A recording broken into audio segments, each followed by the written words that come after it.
Entonces, vamos a partir con indicándoles yo qué es lo que vamos a ver hoy día.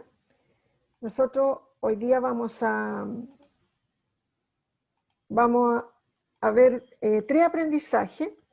Uno es comprender el proceso de la disolución. Nosotros sabemos que una disolución está conformada por un soluto, por ejemplo, una sal, la sal que nosotros le echamos, sazonamos la ensalada, y por un disolvente, que en este caso puede ser agua o puede ser otro, puede ser vinagre, puede ser jugo de limón o cualquier otro disolvente. Vamos a comprender cómo es el proceso, cómo ese soluto, que puede ser un sólido, un líquido o un gas, se mezcla con la disolución y cómo se comporta en el interior de esta.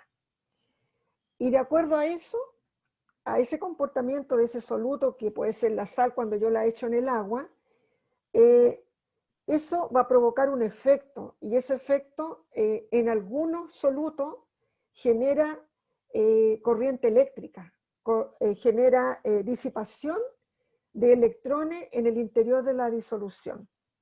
Entonces, de acuerdo a eso, nosotros vamos a diferenciar que existen solutos que insisto, pueden ser sólidos, líquidos o gases, que pueden generar corriente eléctrica, y de acuerdo a eso, nosotros los vamos a clasificar en solutos electrolíticos, que conducen la electricidad, y solutos no electrolíticos, los que no conducen la electricidad. Pero para eso tenemos que entender algo antes.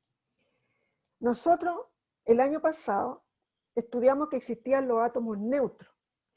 Los átomos neutros tienen la misma cantidad de electrones que de protones. Recordemos que los protones están en el interior del núcleo y ellos nunca se modifican. Los que se modifican son los electrones, los que giran alrededor del núcleo.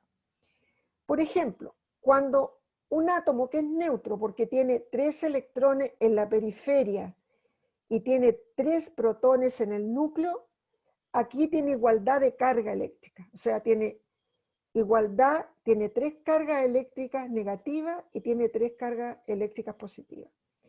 Cuando este átomo neutro pierde un electrón, se transforma en un ion, ¿ya?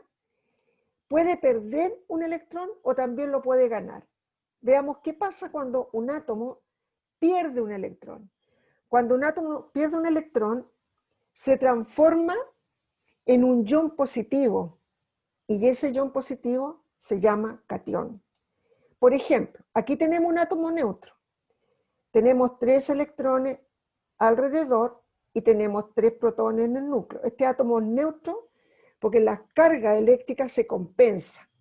Es como si yo tuviera, por ejemplo, aquí tengo un sodio con carga positiva, ahí, y yo lo acerco a un cloro que tiene carga negativa, las cargas se anulan y se neutralizan, por eso se llama átomo neutro. Pero si ahora este átomo pierde un electrón, el electrón lo regalo a otro átomo, lo cedo a otro átomo, este átomo queda en desigualdad de carga, porque queda con 3 protones en el centro y en la periferia queda con 2. Y de esa forma se transforma en un catión. ¿Por qué? Porque tiene una mayor cantidad de cargas positivas al perder un electrón. Entonces ganan aquí los protones. Por eso que adquiere la carga positiva. Y nosotros los encontramos, los podemos ver con un signo positivo al lado derecho del átomo. Por ejemplo, aquí está el átomo de sodio, tiene una carga positiva. Aquí está el átomo potasio, tiene una carga positiva. Esto es súper importante, jóvenes, porque en nuestro cuerpo nos permiten estos cationes transmitir los impulsos nerviosos. También nuestro corazón tiene una bomba de potasio y una bomba de sodio, y es muy importante para todos los procesos de nuestro cuerpo, ¿ya? Por eso la importancia de consumir sales a través de los vegetales. No es necesario que uno sazone mucho los alimentos, los vegetales tienen sales. Consumir potasio también, el potasio está presente en muchas frutas, generalmente en el plátano, a pesar que el plátano tiene muchas calorías, entonces el plátano engorda. Bueno, entonces tenemos que cuando un átomo pierde un electrón, queda con mayor cantidad de cargas positivas y eso se transforma en catión. Y eso se considera que es un ion. ¿Por qué? Porque tiene carga eléctrica, ¿ya? Pero ¿qué pasa cuando un átomo gana electrones? Alguien le regala electrones a un átomo. ¿Qué va a pasar? Ahora, en vez de cargarse con cargas positivas, se va a cargar con cargas negativas, porque al ganar electrones, como los electrones tienen cargas negativas, va a quedar con una mayor cantidad de electrones. Veamos de nuevo el ejemplo. Aquí tenemos un átomo neutro donde tiene 3 protones con carga positiva y tiene 3 electrones con carga negativa. Si este átomo alguien le pasa electrones, va a quedar con mayor cantidad de electrones, va a quedar, por ejemplo, aquí 1, 2, 3, 4, y solamente va a quedar con 3 protones en el núcleo. Por lo tanto, el átomo se transforma en ion, y se transforma en ion con apellido, un ion llamado anión. Cuando yo hablo de anión, estoy hablando de un átomo que está cargado con carga negativa, ¿ya? Entonces eso es súper importante tenerlo presente, porque nosotros nos vamos a preguntar, bueno, y un soluto, por ejemplo, si yo agrego sal, esta sal tiene una fórmula química, es cloruro de sodio. Si yo este soluto lo agrego al agua, ¿qué va a pasar con los átomos que conforman esta sal? Bueno, ellos se van a transformar en iones y se van a separar. Entonces, eso es lo que vamos a ver hoy día. ¿Qué pasa cuando yo agrego un soluto al agua o cualquier disolvente? ¿Ya? Entonces, hoy día vamos a hablar del proceso de la disolución. Esto está en la página 24 del libro. Nosotros, para que una disolución ocurra, tenemos que considerar que el soluto está compuesto por moléculas que están unidas entre sí. Y también el disolvente está compuesto por moléculas que están unidas entre sí, y nosotros vimos que esas moléculas se unían a través de enlaces intermoleculares, y que cuando yo mezclaba un soluto con un disolvente, no había reacción química, solo había una mezcla de sustancias, ¿ya? Entonces, vamos a ver qué pasa cuando un soluto se disuelve en un disolvente. Hay dos posibilidades. Cuando yo tomo la sal, por ejemplo, que es un soluto, la disuelvo en agua, hay dos posibilidades: que se disocie o se disperse. Cuando se disocia, se va a transformar en iones que llevan nombre catión con carga positiva o anión con carga negativa. Y cuando se dispersa, solamente la molécula va a seguir ahí, pero no se va a disociar en iones. Entonces, este proceso ocurre en 3 etapas independientes. La primera, yo tengo una molécula. Fíjense que esa es un compuesto químico que se llama cloruro de sodio, que es la sal que nosotros le echamos a la ensalada, y están vibrando los átomos que conforman esa molécula, porque no es un átomo, son miles de átomos que forman una red cristalina, en este caso la sal, que es el cloruro de sodio. Entonces nosotros, ¿qué necesitamos hacer para que ese soluto se disuelva en agua? Hacer que se disocie. Pero ¿cómo va a ocurrir eso? Y eso es lo que vamos a ver ahora. Nosotros, por ejemplo, acá en este vaso, yo simulé que tengo un disolvente, que es agua.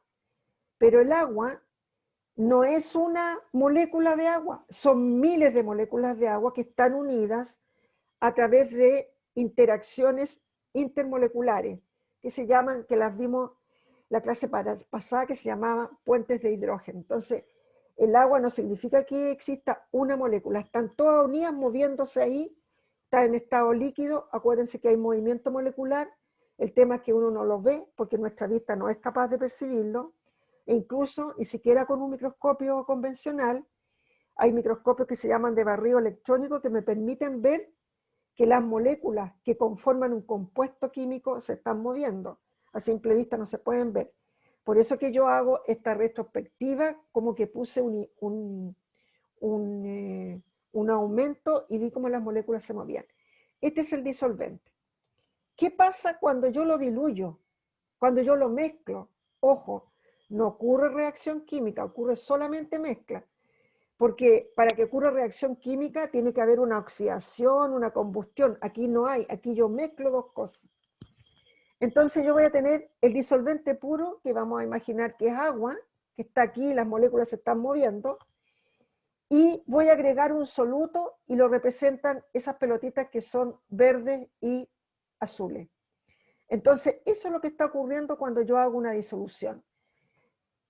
¿Qué hace el agua? El agua empieza a interactuar con los átomos del soluto y lo vamos a representar a través de lo que pasa acá. Por ejemplo, los compuestos iónicos, que nosotros los vimos el año pasado, que eran generalmente las sales, generalmente aquí yo tengo representado el cloruro de sodio, que es la sal que nosotros tenemos. Cuando yo echo la sal en agua, estos átomos que están unidos en primera instancia se van a disociar. ¿Y cómo lo van a hacer? El sodio le va a entregar un electrón al cloro, entonces el sodio se va a transformar en un catión y el cloro, como recibió un electrón de más, se va a transformar en un anión. Y eso, jóvenes, es súper importante porque me va a permitir a mí que la disolución adquiera una propiedad, que es la conductividad eléctrica. ¿Ya? Lo vamos a simplificar, a mostrar aquí en una imagen. Por ejemplo, yo tengo agua y yo la voy a mirar con una lupa, a pesar que con una lupa no se puede ver, uno lo esquematiza así para poderlo presentar. Aquí van a ver millones de moléculas de agua. Y el agua, nosotros estudiamos que era una molécula polar, porque formaba un dipolo eléctrico. Aquí había una carga negativa, aquí una positiva y aquí una positiva. Entonces, el agua está así en una disolución. Está unida a través de puentes de hidrógeno con otras moléculas de agua, pero cuando se une con otra cosa, empieza a adquirir carga y se transforma en el dipolo eléctrico que yo les mencionaba. Por ejemplo, la sal. La sal yo la veo como gránulo, pero la sal químicamente es una estructura, es una red cristalina en donde estas pelotitas verdes son los átomos de cloro y las pelotitas rojas son los átomos de sodio. ¿Qué pasa? Ellos están unidos, están compenetrados fuertemente porque acá hay dos cargas de distintos signos que se van a atraer. Entonces están pegadas los átomos porque son atraídos por esas fuerzas, esas cargas opuestas. ¿Ya? Y forman una red cristalina y que uno no lo ve porque uno puede tomar un trozo de cristal de sal y mirarlo a un microscopio. Esto sí que se puede ver, pero uno va a ver esto. Va a ver una estructura, yo la representé acá, no sé si se ve esto uno, pero no ve el átomo, sino que ve como un cuadrado muy bien elaborado. Entonces, aquí los átomos están súper unidos porque tienen cargas eléctricas diferentes, están compactos. Pero, ¿qué pasa cuando yo lo echo al agua? Yo voy a echar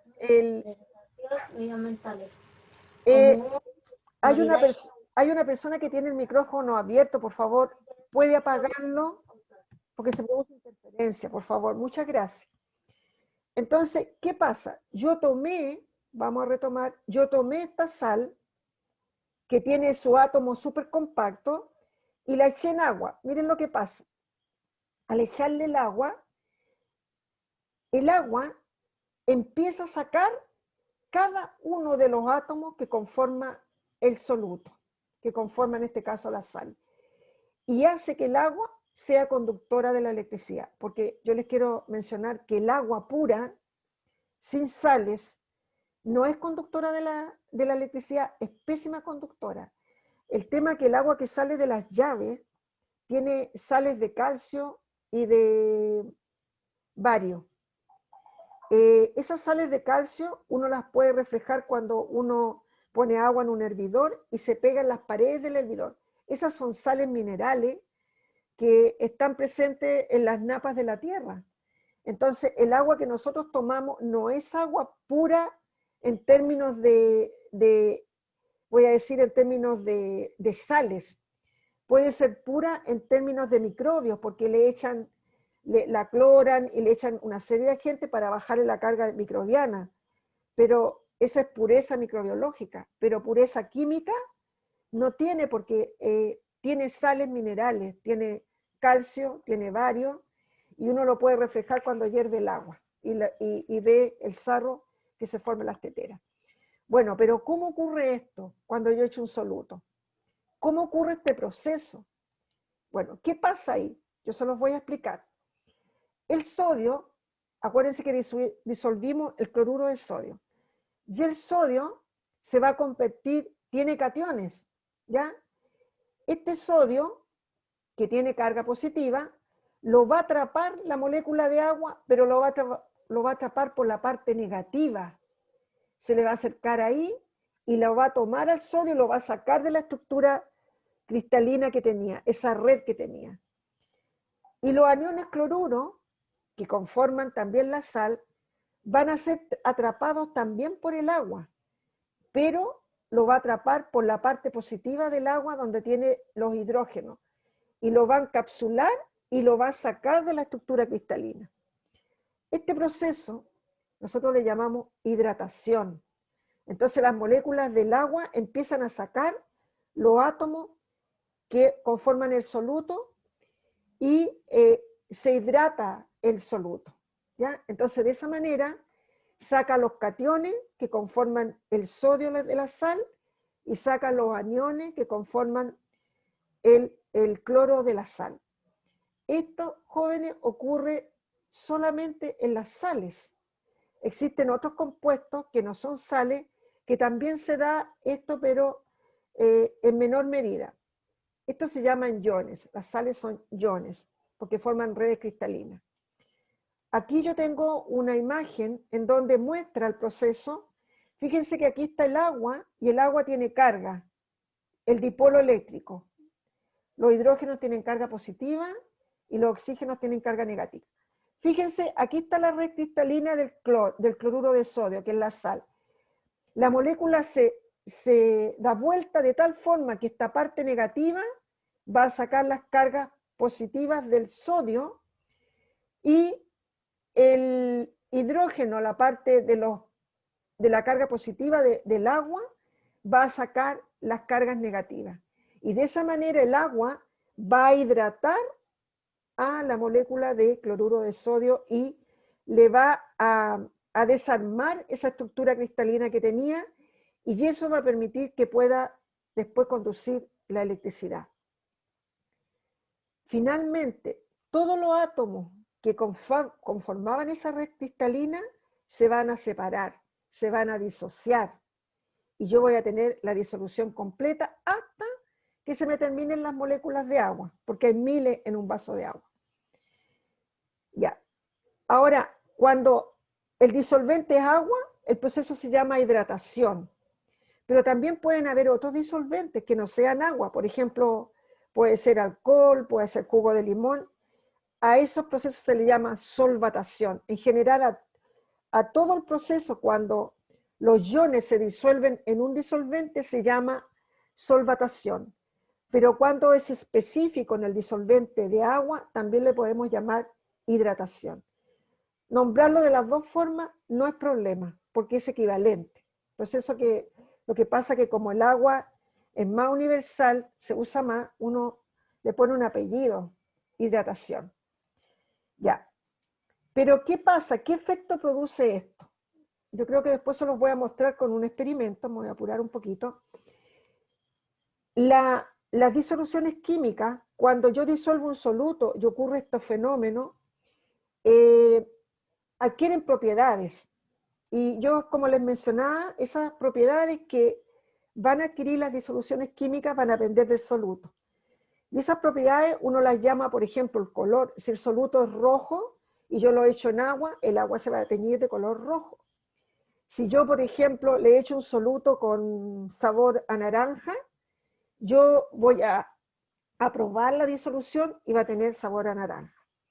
Ahora, si yo le echo un soluto que no tiene color y no tiene aroma, pero es capaz de disociarse en cationes y aniones, como el ejemplo que les presenté, la sal, va a provocar que esa disolución adquiera propiedades electrolíticas. ¿Y qué significa una propiedad electrolítica? Que la disolución sea capaz de conducir la electricidad, ¿ya? Entonces, va a depender del soluto que una disolución tenga esa capacidad, esa capacidad de conducir, el permitir el paso de la corriente eléctrica. Y generalmente esos son las sales, porque las sales se transforman en iones al disolverse en agua. ¿Qué pasa? De acuerdo a eso, nosotros vamos a distinguir que existen solutos que no son electrolíticos, o sea, no conducen la electricidad. Por ejemplo, aquí está el azúcar disuelto en agua, no conduce la electricidad. El alcohol disuelto en agua no conduce la electricidad. Y la sacarosa es un tipo de azúcar, ¿ya? Pero también vamos a distinguir los electrolitos. Y los electrolitos van a ser aquellos solutos que son capaces de disociarse en agua y que son los llamados iones. Ellos sí que van a conducir la electricidad. Y de aquí vamos a distinguir electrolitos que son fuertes, quiere decir que se disocian completamente. Y aquí tenemos, por ejemplo, el cloruro de sodio que yo les mostré, que es la sal común, que uno sazona las comidas. Tenemos el hidróxido de sodio, que se usa para hacer jabón. Si el jabón conduce la electricidad, porque es un electrolito fuerte, el ácido sulfúrico. Pero también encontramos electrolitos débiles, o sea que conducen la electricidad, pero con menor intensidad. Y aquí tenemos el ácido sulfídrico, que es el ácido que se emite, ese olor a huevo que hay. Tenemos el ácido acético es el vinagre disuelto en agua. Él conduce la electricidad, pero a muy baja intensidad. Y tenemos el ácido carbónico, que también conduce la electricidad. Entonces, yo les voy a mostrar acá que de acuerdo a eso, nosotros vamos a distinguir disoluciones que son electrolíticas y ellas van a conducir la electricidad y en general ahí se van a disolver sales que se van a disociar en iones. Y se disocian los solutos porque el agua va atrapando cada catión, carga positiva, y cada anión del soluto. Lo dispersa, lo desarma, destruye esa red cristalina que yo les mostré. Y vamos a distinguir también los no electrolitos, que son aquellos que no van a conducir la electricidad y son solutos generalmente que se originan de uniones covalentes, en donde los átomos comparten los electrones. Las uniones iónicas, un átomo le da un electrón al otro. En las uniones covalentes no hay una transferencia de uno al otro, sino que los comparten. Esas soluciones tienen una característica: no se disocian, solo se dispersan. Entonces, por eso que no conduce la electricidad. Acá, esta tabla muestra algunas medidas de conductividad eléctrica, que el agua ultra pura, que yo les digo es agua que no contiene sales, fíjense que casi no conduce la electricidad. Aquí el valor es muy bajo, esto se llama, tenemos el agua potable, que sí la conduce porque tiene sales. Tenemos las soluciones de suelo, que va aumentando la conductividad. Tenemos el agua de mar, que es altamente conductora de electricidad porque tiene muchas sales. Y tenemos el hidróxido de sodio. Bueno, eso más o menos sería lo que yo les voy a mostrar hoy día. Pero voy a mostrarles esto con un experimento, ¿ya? Y les voy a mostrar, por ejemplo, acá. Yo acá tengo,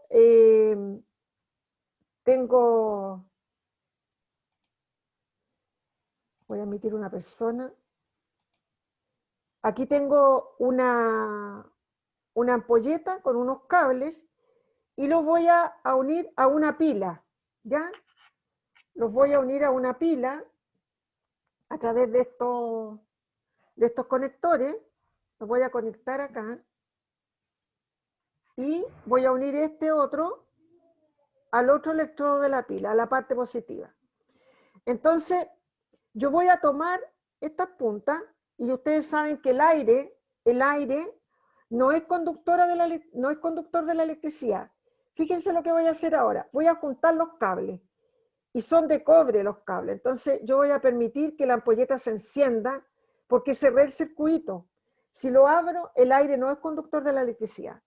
Entonces ahora yo voy a tomar acá la sal de mesa, y voy a meter estos electrodos acá. Acuérdense que en la sal los átomos no están disociados, están unidos fuertemente, por lo tanto, no están disociados, por lo tanto no conducen la electricidad, porque el compuesto de cloruro de sodio, como tiene cationes y tiene aniones, pero están unidos, están compactos, no están disociados, entonces este soluto como sólido no es conductor de la electricidad.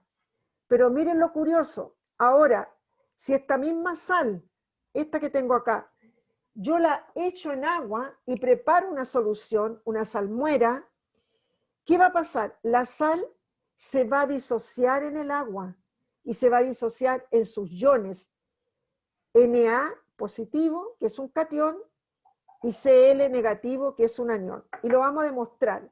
Yo voy a meter acá las puntas de este circuito en esta solución y ustedes van a ver que la solución se enciende la ampolleta. O sea, antes como soluto solo no era conductora, pero ahora al disolverlo, ese soluto se disoció en sus iones y por esa razón el agua ahí es conductora, la disolución es conductora de la electricidad.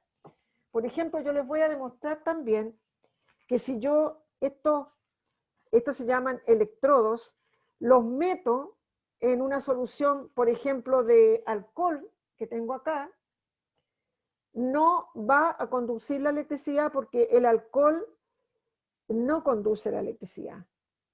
Ahí se ve, no se enciende la ampolleta, ¿ya? Ahí se encendió porque se juntaron los cables, pero yo tengo que ponerlos separados, porque si yo los junto, obviamente se cierra el circuito y se va a generar corriente eléctrica, ¿ya?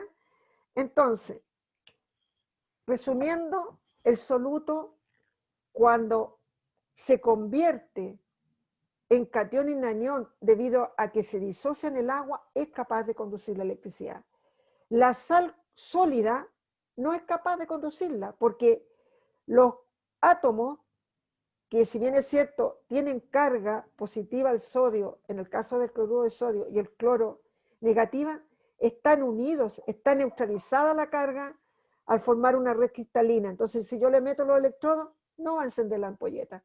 Pero si yo lo disuelvo en agua, el agua va a disociar esos átomos y va a hacer que adquieran carga positiva y carga negativa, ¿ya? Y va a producir ese fenómeno. La guía, ¿qué les voy a pedir en la guía?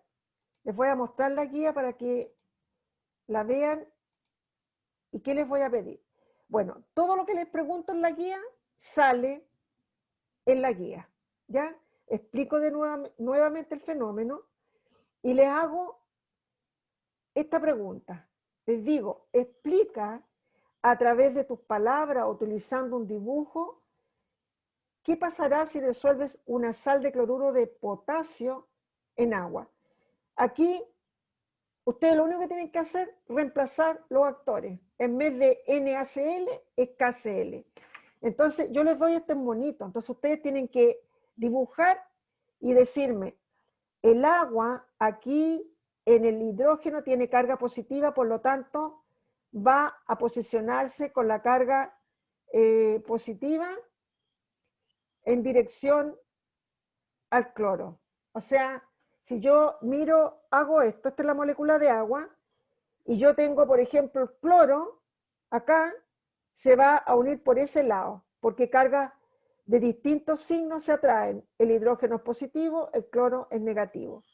Entonces ustedes tienen que poner la molécula aquí al medio, ahí, yo lo voy a tratar de representar, y va a llegar otra de agua y va a atrapar esa molécula de cloruro y la va a sacar.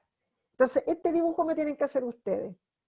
En el fondo poner así, que la parte positiva del agua va a atrapar ese cloruro. Y me hacen el dibujo, me lo explican, que el agua se mueve de tal forma que queden los hidrógenos positivos y saquen a la molécula. Y en el caso del potasio, que yo les voy a representar aquí por un Na positivo, va a tener que ser al revés, por ese lado, ¿ya? Entonces se va a posicionar uno acá y otro ahí, y va a sacar el potasio de la estructura cristalina. Me lo pueden hacer a través de dibujo o explicármelo. En la guía sale explicado. Usted tiene que cambiar los actores nomás. Y acá ustedes tienen que marcar con una cruz y decirme, ¿el agua pura es un electrolito débil, fuerte o no es un electrolito? Le ponen una cruz. Esto sale en la guía, ustedes tienen que leer nomás. El ácido carbónico también, y ponen la cruz si es un electrolito débil, fuerte o no electrolito. Y lo otro que les voy a preguntar, por ejemplo, si yo les paso un vaso que no tiene nada, y les pregunto cómo podrían darse cuenta que es un electrolito, simple, hago un circuito eléctrico que lo conecto de esta forma, ustedes lo pueden dibujar, y meto estos electrodos, yo voy a poner un vaso de agua acá, los meto adentro y si la ampolleta enciende, es un electrolito. Y si no enciende, no es un electrolito. Así de simple, ustedes lo pueden dibujar en una pila en donde yo le adoso un cable unido a una ampolleta y aquí en la punta tiene un electrodo, se llama una barrita de cobre. Esta la uno al lado negativo de la pila. Entonces yo estos dos separados los introduzco en ese vaso que yo no sé si es electrolito o no. Si la ampolleta enciende, es electrolito. Si la ampolleta no enciende, no es electrolito.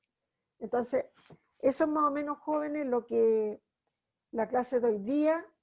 Como les digo, todo sale en la guía, no va a ser necesario que recurran a más cosas, pueden ver el libro, pero todo sale en la guía. Yo no pregunto nada que no expuse en la guía. Por eso que hay que leerla. Aquí juega un papel importante la comprensión lectora. Y bueno, esta es la última clase de química. Les recuerdo que tienen que resolver las guías porque yo necesito la evidencia para demostrar que ustedes hicieron el trabajo, de lo contrario no los vamos a poder evaluar y seguramente la evaluación no va a ser buena. Entonces, porque ya está el antecedente que ustedes entraron a la clase, acá están las clases grabadas, entonces participaron de la clase, entonces deberían desarrollar la guía. Y la gente que no pudo acceder, también se le están entregando sus guías fotocopiadas para que puedan responder.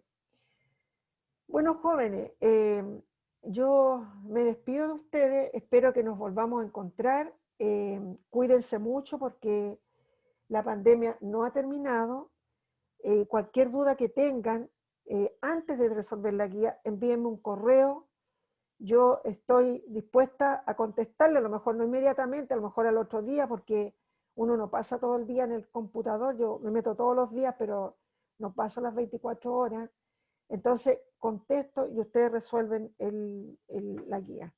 Traten de esta guía de responderla rápido, porque si ustedes esperan mucho tiempo se les va a olvidar.